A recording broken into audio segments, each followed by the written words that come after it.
কাবাকে পিছন দিয়ে রাখা যাবে না। কেন? কারণ কাবায় আল্লাহ থাকে, তাহলে আল্লাহ যে এনে থাকে ওইটারই পিছন দেওয়া যায় না। আর যে স্বয়ং প্রভুর রূপ তারে পিছন দেও কেমনি? আল্লাহর রসুল রে, আল্লাহর রসুল তো আল্লাহর চেহারা। আর যে স্বয়ং প্রভুর রূপ তারে পিছন দেও কেমনি? আল্লাহর রসুল রে, আল্লাহর রসুল তো আল্লাহর চেহারা। আল্লাহ নিজে কইছে আমার ওয়াজহুল্লাহ, আমার আইনুল্লাহ, আমার ইয়াদুল্লাহ কে? মুহাম্মদ রাসূলুল্লাহ সাল্লাল্লাহু আলাইহি ওয়াসাল্লাম। তিনি একটা প্রশ্ন করেছেন যে আমরা যাকে পীর মুরিদ করা বলে থাকি, মানে হলো বায়াত করা এবং হওয়া, এর বিধান কি কুরআনে হাদিসে কোথাও আছে? উত্তর, হ্যাঁ, হে রাসূল, যেসব লোক আপনার নিকট বায়াত হচ্ছিল তারা আসলে আল্লাহর নিকটই বায়াত হচ্ছিল, তাদের হাতের উপর আল্লাহর হাত ছিল। হে রাসূল, আল্লাহ মুমিনদের উপর সন্তুষ্ট হয়েছেন যখন তারা গাছের নিচে আপনার নিকট বায়াত হচ্ছিল। দিল একটা কোরআনের আয়াতের একটা অপব্যাখ্যা মেরে দিল। মানে এই আয়াতে যে শুধু যে পীর মুরিদি জায়েজ করা হয়েছে তা না, এই আয়াত দিয়ে পুরো মানে রাসূলকে আল্লাহ বানানো হয়েছে, মানে আল্লাহ রাসূলই হচ্ছে আল্লাহ। কারণ এখানে বলা আছে, আপনি এদের মারিফতের ওয়াজ শুনলে আপনি আরো পরিষ্কার বুঝতে পারতেন। তারে পিছন দাও কেমনে? আল্লাহর রসুল রে, আল্লাহর রসুল তো আল্লাহর চেহারা। আর যে স্বয়ং প্রভুর রূপ তারে পিছন দাও কেমনে? আল্লাহর রসুল রে, আল্লাহর রসুল তো আল্লাহর চেহারা। আল্লাহ নিজে কইছে আমার ওয়াজহুল্লাহ, আমার আইনুল্লাহ, আমার ইয়াদুল্লাহ কে? মুহাম্মদ রাসূলুল্লাহ সাল্লাল্লাহু আলাইহি ওয়াসাল্লাম। এখানে কি বলা আছে যে যেসব লোক আপনার নিকট বায়াত হচ্ছিল তারা আসলে আল্লাহর নিকটে বায়াত হচ্ছিল, তাদের হাতের উপর আল্লাহর হাত ছিল। তাহলে তাদের হাতের উপর কার হাত ছিল? আল্লাহর হাত। মানে ওটা রাসূলের হাত না, ওইটা হচ্ছে আল্লাহর হাত।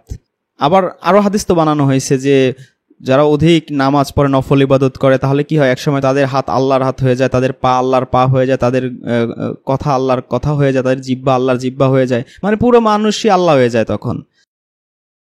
সৃষ্টি করেন নাই আল্লাহ তাআলা আকাশসমূহ এবং পৃথিবীসমূহ এবং যা কিছু উভয়ের মধ্যে ইল্লা বিল হক, ইহা ব্যতীত যে দ্বারা তিনি সত্যকে প্রকাশ করবেন। সত্য হচ্ছেন আল্লাহ, আল্লাহর অস্তিত্ব প্রকাশ পাবে, এই জন্য আল্লাহ তাআলা মহাবিশ্ব সৃষ্টি করেছেন। এখন আপনি যদি বলেন যে মহাবিশ্ব সৃষ্টি করে মোহাম্মদ সাল্লামকে প্রকাশ করার জন্য, তো এটা কিরকম কথা হলো? এটা মস্ত বড় শিরক। এই জাল হাদিসগুলো যারা তৈরি করে তারা আমাদের চাইতে বহু বহু জ্ঞানী লোকেরা। এরা ইহুদি খ্রিস্টানদের এত বড় আলেম যে তাদের জ্ঞানের সাথে আমাদের জ্ঞান তুলনা হয় না। কিভাবে আঘাতটা করছে মানুষকে, এই হাদিসগুলি দ্বারা কিভাবে মানুষকে মুশরিক বানাচ্ছে, অবাক কাণ্ড। মানুষ নফল ইবাদত করতে করতে তার হাত পায়ে আল্লাহর হয়ে যায়। কি কেমন কথা বলেন? যেখানে আল্লাহ বলছেন লাইসা কামিসলি শাইউন, আল্লাহর কোনো মিসাল নাই, তার কোনো দৃষ্টান্ত নাই। এখন একটা নফল ইবাদত করতে তার হাত পা আল্লাহর হাত পা হয়ে গেল, এগুলো শিরক। অথচ এগুলি কিন্তু মানুষেরা সমাজে প্রচার করছে। কাজে এই জন্য আমরা বারবার বলছি যে আপনারা তো আমাদের বিরুদ্ধে ফতুয়া ছুঁড়ে মারেন, কিন্তু এইসব কথাগুলো আবিষ্কার করতে যে আমাদের কত পরিশ্রম লাগে সেটা আল্লাহ জানে, আপনারা তা বুঝবেন না। যে এইগুলি আবিষ্কার করতে, গবেষণা করতে আমাদের কি দিবারাতি পরিশ্রম লাগছে। শুয়েছি একটু বিশ্রাম করব, এখনই এমন একটা কথা মনে পড়ছে যে এখনই এটা দেখা দরকার, ওইখান থেকে উঠা আবার সেই তাফসির কিতাব দেখতে শুরু করি, তাহলে পরে হারিয়ে যাবে। এভাবে আমি কেন, যারাই গবেষণা করে যথেষ্ট কষ্ট পরিশ্রম না করলে এগুলি আয়ত্তে আসে না। আর এই হাদিসে তো সেই মারিফতে আপনারা বুঝাবে যে তাদের হাতের উপরে আল্লাহর হাত ছিল, মানে কি এটা রাসূলের হাত ছিল না, এটা আল্লাহর হাত, মানে কি রাসূলই আল্লাহ। অথচ আল্লাহ কুরআনে কি বলছেন? সূরা ইখলাস তো আমরা সবাই জানি, ওয়ালাম ইয়াকুল্লাহু কুফুয়ান আহাদ, তার সমতুল্য পৃথিবীতে কিছু নাই। তার সাথে যে আপনি তুলনা দিবেন, তার হাত কেমন, পা কেমন, চোখ কেমন, তুলনা দেওয়ার তার সদৃশ্য কিচ্ছু নেই। আরেক আয়াতে আছে যে লাইসা মিনাল মিসলিহি, যে তার দৃষ্টান্ত কিছুই হতে পারে না। আল্লাহর কোনো দৃষ্টান্ত হয় না, কোনো উদাহরণই হয় না। রাসূলের মতো না, আদমের মতো না, ইব্রাহিমের মতো না, মুরগির বাচ্চার মতন কোনো দৃষ্টান্ত, কোনো উদাহরণই তো আপনি দিতে পারবেন না, কারণ এটা আল্লাহরই অর্ডার। তার মতো ওয়ালাম ইয়াকুল্লাহু কুফুয়ান আহাদ, তার মতো তার কোনো কিছু কুফু নাই, তার সমতুল্য কিছুই নাই। আর আপনি তার কোনো মিসলিহি দিতে পারবেন না, কোনো দৃষ্টান্তই দিতে পারবেন না, এটা আল্লাহর অর্ডার। তাহলে এখানে তাইলে হাতের কথা বলতে কি বোঝানো হয়েছে, এটা আমাদের বুঝতে হবে। এটা না বুঝলে আমাদের ঈমান ধরে রাখা অনেক কষ্টকর। এখন এই যে আল্লাহ বলতেছে যে তোমরা আল্লাহকে মানো, তার রাসূলকে মানো। রাসূলকে মানা মানে হচ্ছে আল্লাহকে মানা, তাহলে রাসূল মানে কি আল্লাহ? বিষয় হচ্ছে কি, আপনি যে আল্লাহর অর্ডার শুনবেন, আল্লাহর আদেশ শুনবেন, কিভাবে শুনবেন? আপনাকে কি আল্লাহ ডাইরেক্ট ফোন দিয়ে বলবে যে আমি আল্লাহ, এই তুমি করবা, রোজা রাখবা, হজ করবা, জাকাত দিবা, মানুষের সাথে ভালো ব্যবহার করবা, কারোর উপর জুলুম করবা না, এটাকে আপনাকে ফোন করে বলবে? কখনোই বলবে না। কেন বলবে না? আপনি প্রশ্ন করতে পারেন, কেন আমার বললে সমস্যা কি? আমার একটু ফোন দিলে আল্লাহর ফোন দিয়ে বলতে পারে না? হোয়াটসঅ্যাপে একটা মেসেজ পাঠাইতে পারে না? আল্লাহ কেন আপনারে বলবে না তার উত্তর আল্লাহ কোরআনেই দিচ্ছে। আল্লাহ কোরআনে বলছে যে মানুষের সেই যোগ্যতা নাই যে আল্লাহ তার সাথে সরাসরি কথা বলবে, এই যোগ্যতাই আপনার নাই। আল্লাহর কাছে আপনি সেই মাছির চেয়ে মাছির চেয়ে তো মনে হয় মাছিরও তো উদাহরণ দিচ্ছে আল্লাহ, অথচ আপনার নাম মানে কি বলবো, মশা মাছি কি, আল্লাহর কাছে পুরো সারা জাহানেরই কোনো মূল্য নাই। তিনি শুধু বলেন কুন ফায়াকুন, বলো আর হও আর হয়ে যায়। তিনি স্রষ্টা, তার কাছে কোনো কিছুর মূল্য থাকতে পারে? তিনি শুধু কোন বলবেন, হয়ে যাবে, আবার ধ্বংস বলবেন, সব ধ্বংস হয়ে যাবে, কোনো কিচ্ছুর মূল্য নাই। আপনার মতো সামান্য মানুষ, আপনার এই যোগ্যতাই হয় না। আল্লাহ কথাটা এত চমৎকার একটা ওয়ার্ড ইউজ করছে যে মানুষের এই যোগ্যতাই নাই যে আল্লাহ তার সাথে সরাসরি কথা বলবে। তাইলে কি করবে আল্লাহ? যেহেতু আপনার সাথে আল্লাহ সরাসরি কথা বলবেন, আপনারা সেই যোগ্যই মনে করেন আসে, আপনি এত তুচ্ছ আল্লাহর কাছে। আপনি জন্ম ইতিহাসটা আপনি আমাদের সবার জন্মটাই আমরা ভাবি না কেন? কি থেকে আমাদের জন্ম? অপবিত্র এক ফোঁটা পানি থেকে আমাদের জন্ম। আমরা নিজেদের জন্মটাই আমরা ভাবলেই আমরা বুঝতে পারি যে আমরা কতটা তুচ্ছ, আমাদের নিজেদের কাছেই আমরা কতটা তুচ্ছ, আল্লাহর কাছে আমরা কতটা তুচ্ছ, যে আমাদের সেই যোগ্যতাই নাই যে আল্লাহ সরাসরি কথা বলবে। তাহলে আল্লাহ কি করবে? আল্লাহ কোরআনে তারও উত্তর দিচ্ছে যে হয় সে ওহী পাঠাবে, নয় সে পর্দার আড়াল থেকে বলবে, আর না সে রাসূল পাঠাবে। সূরা শুরার 51 নম্বর আয়াতে আল্লাহ বলছেন, কোনো মানুষের এ মর্যাদা নেই যে আল্লাহ তার সাথে সরাসরি কথা বলবেন, ওহীর মাধ্যম, পর্দার আড়াল অথবা কোনো দূত পাঠানো ছাড়া।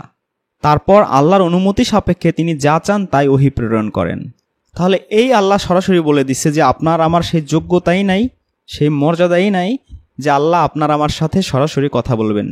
ওই যে অমুক পীর, কাতেবে পীর, তার সাথে আল্লাহ ডাইরেক্ট কানেকশন, আপনি আয়াত দিয়ে বিচার করেন যে ডাইরেক্ট কানেকশন হয়েছে কিনা, সে আল্লাহর ওহী পায় কিনা, যোগ্যতাই নাই।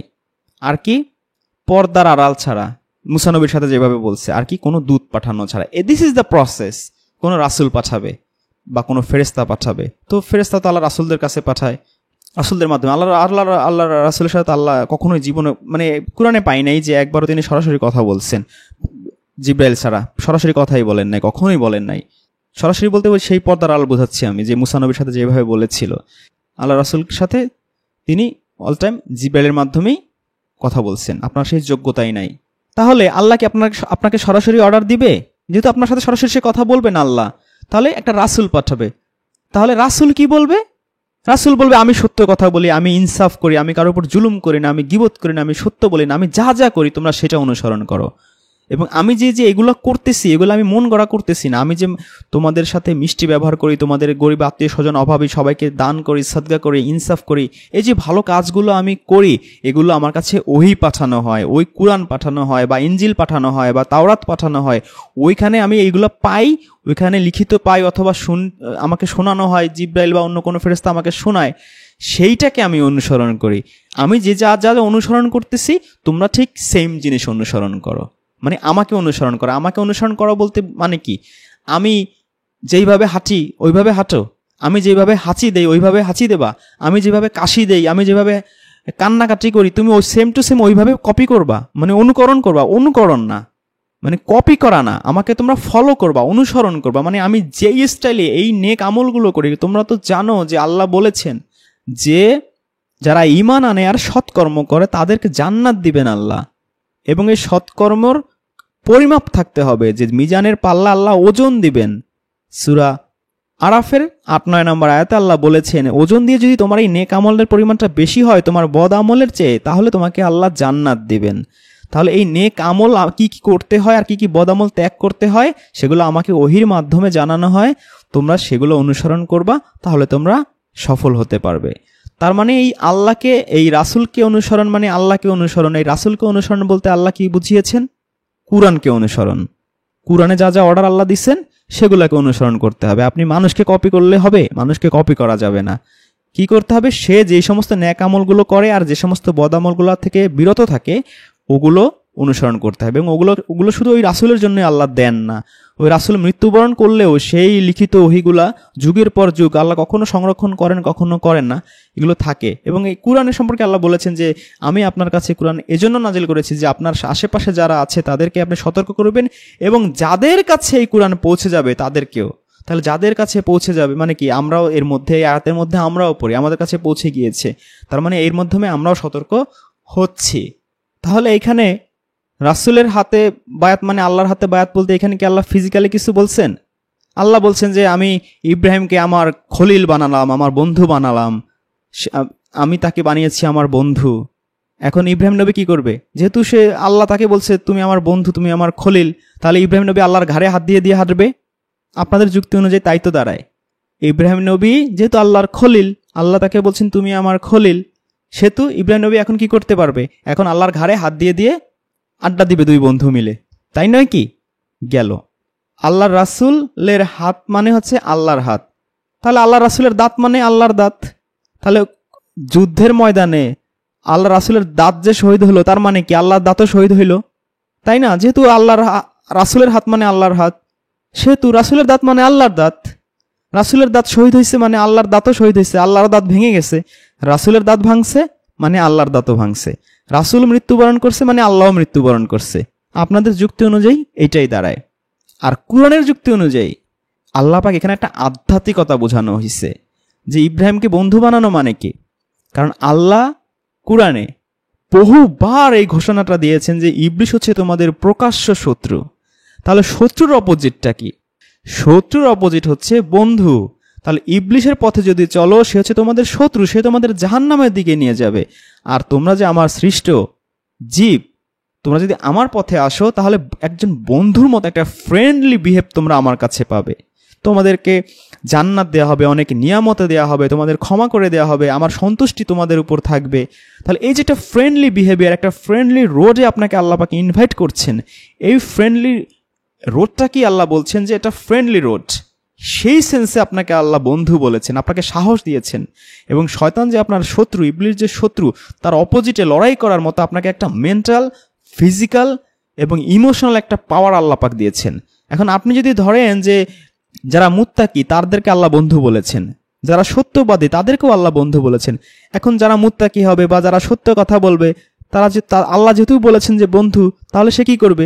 সে আল্লাহর ঘাড়ে হাত দিয়ে দিয়ে হাঁটবে, দোস্ত কেমন আছো? এটা মোটেই না, এটা আল্লাহর প্রতি অত্যন্ত কঠিন জুলুম এবং ভয়াবহ শিরকের মধ্যে আপনি পড়ে যাবেন।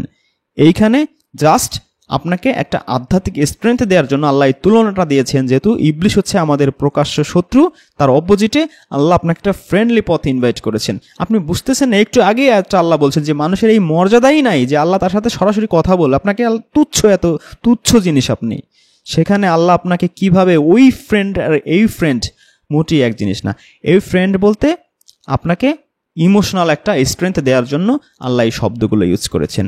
আর যদি আপনি সেই শাব্দিক অর্থ নিয়ে নেন তাহলে আপনাকে এটাও মানতে হবে যে আল্লাহ রাসূলের হাত মানে আল্লাহর হাত, তার মানে রাসূলের দাঁত মানে আল্লাহর দাঁত, রাসূলের জ্বর হওয়া মানে আল্লাহরও জ্বর হয়েছে, রাসূল বিয়ে করছে মানে আল্লাহও বিয়ে করছে, রাসূলের বাচ্চা হয়েছে মানে আল্লাহরও বাচ্চা হয়েছে। এইভাবে আপনার যাইতে হবে। এটা কোনো যুক্তিতেও খাটে না, আর কোরআন বিরোধী পুরোপুরি। এবং আপনার ঈমানের মানে এই জিনিস বিশ্বাস করার সোজা বাংলায় পাগল হওয়া সেম জিনিস। এটা কোনো সুস্থ মস্তিষ্কের মানুষ এইভাবে মিলাইতে পারে না যে রাসূলের হাত মানে হচ্ছে আল্লাহর হাত। সে যদি এটা মিলায় তাকে গর্ধব ছাড়া আর কিছু বলার নাই।